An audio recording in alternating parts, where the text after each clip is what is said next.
वंदे पुरुषोत्तम श्री ठाकुर चरण कोटि कोटि प्रणाम। जगत जननी लक्ष्मी माँ का चरण कोटि कोटि प्रणाम।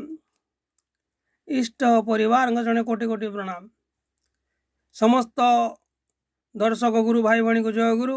आज इष्ट प्रसंग श्री ठाकुर बाल्य बंधु अनंत राय कथा।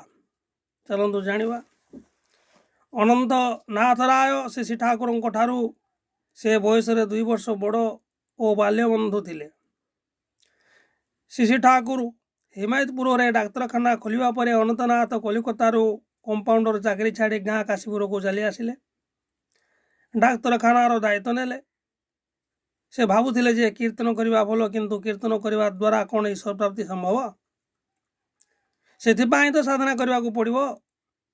ए भितरे से स्त्री और शिशुपुत्र हराइले। पाबना जिला अंतर्गत रायपुर गयेशपुर राधारमण गोस्वामी ठारू दीक्षा ग्रहण कर साधना आरंभ कले। बाल्यबंधु अनुकूल चंद्र जे गुरु पदवाच्य यह मन को केबे छुई नथिला।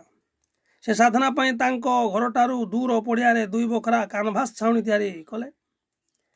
घर अपेक्षा बेसी समय सेठी बिताइले। आहार कमाई देले।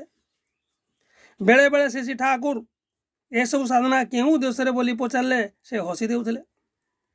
धीरे धीरे साधना बढ़िला। खाद्य अल्प जल सीमित है। देह है कंकाल सार। पिंपुड़ी धार लगिले छाउनी रे उईहुंका। श्री ठाकुर को पाखकू ए खबर गला। से मृतवत अनंतनाथ को पचारे कौन पाई ए सब करुछ? अनंतनाथ कहले ज्योति दर्शन ओ नाद श्रवण करिलिनी। नाद श्रवण ज्योति दर्शन कलिनी, किंतु सिद्धि लाभ करि पारु नाही। एमिति ध्यानासन रे बसी रहे जहा हब। श्री ठाकुर से छाउनी रे जहा किछि आस बासपत्र थिला ताकू फोबाड़ी देई कहले चाल चाल घरे रुह सिद्ध हेब। घरे रुह सिद्धि हेब। नीतिदिन आवश्यक परिचर्या रे अनंतनाथ पुणी सुस्थ हो उठिले।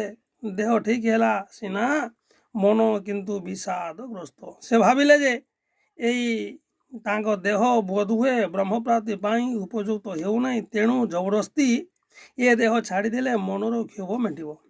से राति भीषण वर्षण मुखर निषार्ध गोटे गामुछा को दौड़ी करी कड़ी रे बांधी निज गलारे फास पकाई झुली पड़िबार शेष प्रस्तुति।